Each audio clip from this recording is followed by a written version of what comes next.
Skeleton Crew, Episode 8, The Real Good Guys.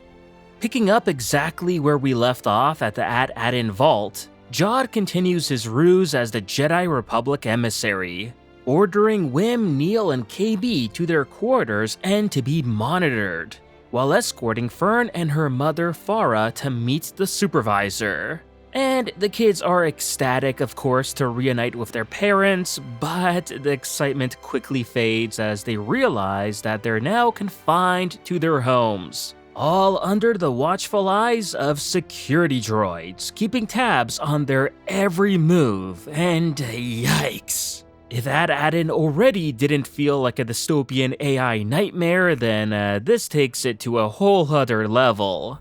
And thank goodness that we didn't get a scene of a droid peeking in on Neil in the bath, because yeah, that would have been super weird.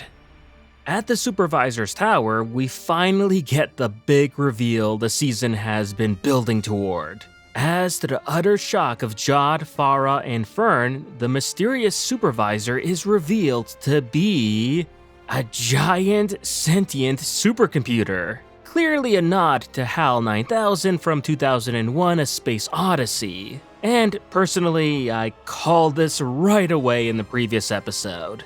So while it was satisfying to see that I was right on the money here about the supervisor being an AI droid, it wasn't exactly mind-blowing. Still, it makes way more sense than the other popular fan theory that I've been seeing a lot about Tak Renaud being secretly the supervisor. As, let's be real, that theory never really added up.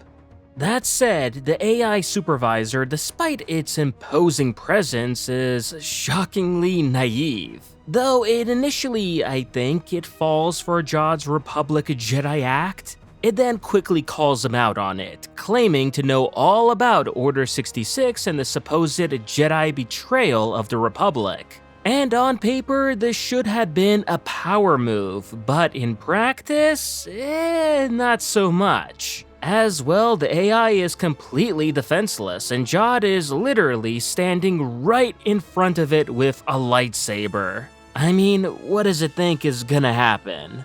And while at first Jod does do a great job at deflecting every single blaster shot from the security droids that the supervisor tells them to attack him, that whole thing doesn't last too long as Jod then swiftly disables all of the droids by driving his blade straight into the supervisor's core. Yeah, not so much intelligence in the AI here, clearly. And with the supervisor now destroyed, every droid on the planet then powers down, also causing a complete and utter blackout on At Attin. With the planet left defenseless and the pirate frigate being given clearance to pass through the barrier, Jod wastes no time in alerting his pirate crew to begin their invasion. Because as we find out that his goal isn't to just plunder At Attin's wealth, but actually to enslave its citizens and force them to mass produce Old Republic credits indefinitely. And honestly, this seems like overkill, as there's already more than enough credits on the planet to make Jod and his crew filthy rich. But yeah, it's clear that greed has clouded his judgment, driving him to go all out on his twisted vision of domination. And I gotta say, I absolutely love the imagery of the pirate frigate descending from the clouds and looming over the suburbs. It's just so simple, yet so striking. It's an eerie, almost creepy visual that feels ripped out straight from an alien invasion movie. It's haunting in the best way possible, setting the tone for the mayhem that then follows. As the tension only escalates as At Attin's sheltered citizens, who've lived their entire lives under the AI's watchful but protective gaze, are now completely unprepared for any sort of violence. And these are pirates too, so yeah, the violence is gonna be pretty extreme. And as expected, the pirates' arrival is terrifying, with the civilians running out for their lives, the droids are collapsing all around them. It's really something to see, and people are definitely dying during this sequence too, just not on screen. But the show definitely confirms through grim dialogue about examples being made of resistors, so yeah, that's definitely happening. Although exactly how these unarmed citizens managed to resist is unclear. I mean, did they grab the weapons off of the security droids or just use makeshift weapons? Who knows. Either way, it's a bleak but short moment that underscores the vulnerability of At Attin's people. Amid the whole nightly chaos, Wim, Neil, and KB then take matters into their own hands, as they devise a plan to escape on the Onyx Cinder and then call for help. Even seeing Wim's dad, Wendell, also join in on the fun too, which is not something I expected to see. What then follows is a nail-biting speeder chase as the group races through At Attin's streets, dodging blaster fire from all of the pirate ships. And while none of the kids do get hit, fatally, convenient but sure, it's still hard not to get swept up in the whole adrenaline of the moment. And Wendell's involvement, meanwhile, at least adds a refreshing dose of realism. As what can I say, it's nice to see an adult stepping up and working alongside the kids instead of leaving only them to save the day solo. When the group finally does reach the Onyx Cinder, they then face yet another challenge. And that is that the ship is locked in place, and the only way to free it is by restoring power from the supervisor tower. The team then splits up to tackle different tasks, with Wim and his dad taking on the tower, with Wendell smugly asserting his expertise as a level 7 systems coordinator. How could you not like that part? Confidently claiming that he's got the skills to unlock the ship. And thanks to Wim cleverly distracting Jod with his tails, at just the right moment, Wendell then succeeds in restoring power to the landing bay, thus enabling KB to pilot the Onyx Cinder past the barrier. And she also gets some unexpected help from a headless but still operational SM-33, who's really doing all the piloting to be fair, and they do manage to get past the barrier in order to contact Kim for help from the New Republic. Meanwhile, Neil steps up to buy them some time by jumping into the giant turbo laser turret that he learned about back on At Attin. And watching him inflict some serious damage on the pirate frigate's turrets is, undeniably pretty neat. But it also raises some eyebrows too, as how does Neil with, zero experience suddenly have the confidence and know-how and skill to operate such a complex weapon? Even more surprising was his ability to anticipate return fire and abandon the turret just in the nick of time. I guess you could say that kiss he got from Hana helped him absorb all of this information?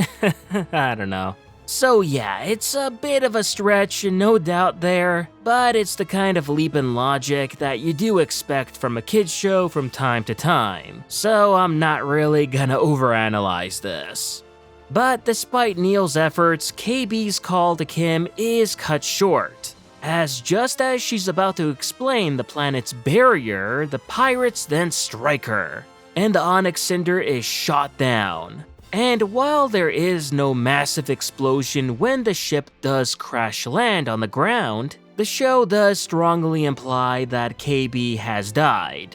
Yet, even with this dramatic turn, it's really hard to buy into the idea that the series would kill off one of its main characters, let alone a kid. If anything, it feels more like a shocking cliffhanger than a definitive loss. But the moment still lands with some emotional weight, especially with Jod, whom, despite being the main bad guy here that caused all of this, it's clear that he's remorseful and isn't happy on what just happened. But this apparent loss hits everyone hard, driving the group to then rally against Jod in a last-ditch effort to end his reign of terror. And it's here where we even see Jod use Force Push for the first time on the show, fully confirming that yes, he's really Force sensitive and it isn't a trick. And then in a pivotal moment, Jod reveals his secret. And that is, after Order 66, he was found by a female Jedi who noticed that he was Force sensitive, thus partially training him for a bit before she was eventually hunted down and killed. So, while no, Jod isn't officially a Jedi by any means, you could still argue that he is, or at least was, a Jedi Padawan, and could have likely even become a real Jedi had his master not been killed, which resulted in him likely going in a dark path and becoming a pirate. And while his turn to piracy is tragic, it's clear that Jod isn't purely evil, as even when cornered, he refuses to harm anyone directly, a decision that does ultimately lead to his downfall. As, let's be real now, if he was like any of the previous villains, that tower would have been filled with corpses of the kids and parents. And well, it's because of his weakness here that sees his plan completely fail, as a reluctant Wendell and Farah team up to pull the lever to destroy the barrier, thus then enabling the New Republic forces to arrive and deal with the pirate invasion. And what can I say here, this episode's climax is a stunning spectacle as the New Republic forces arrive in the nick of time, crushing the pirates in a thrilling fashion. It's really seeing stuff like this that made me feel like a kid again, being in total awe in the same way when you watch something cool like this when you were younger. Oh, and yeah, the B-Wings also get some serious love here too, where for the first time, at least in live action, we see the B-Wings use their composite beam laser. And as you'd expect, it looks absolutely amazing, just gorgeous. With the New Republic on the scene, the pirates are unsurprisingly quickly defeated, with Jod, now unarmed, morally broken, and utterly defeated himself, remaining in the supervisor's tower, watching the pirate frigate be destroyed, alongside his dreams crumbling all around him. Meanwhile, the group rushes to the crash site of the Onyx Cinder, and there they discover that KB and SM-33 are actually alive and well. And the explanation for this? SM-33 executed a great landing. Yeah, it's predictable, sure, but at least we do get some excuse for them surviving a crash from space. It's not much, but hey, it's something. The episode then ends on a hopeful note with Wim gazing at the New Republic ships, his awe perhaps even hinting at future aspirations in becoming a pilot for the New Republic too, who knows. Overall, it has to be said that the episode delivers plenty of thrills and heart. It's without a doubt my favorite episode of the series next to episode 5, so that's saying a lot. But at the same time, I also really felt that the ending seemed a bit rushed, as a lot of key questions remain unanswered, like, what will come out of the New Republic now knowing about At Attin and its incredible wealth? What about Jod? They just left him there unattended in a tower. What about all the damage to At Attin that the pirates caused and now having to repair it all? And what role will the New Republic play in their recovery? Oh, and let's not forget about Neil's dad too. I mean, he's been rarely ever been seen, doesn't help the rest of the parents in their plan to try to save the kids, and there's never any big payoff moment for him here either. As it turns out, he's just one big lame parent. Bummer.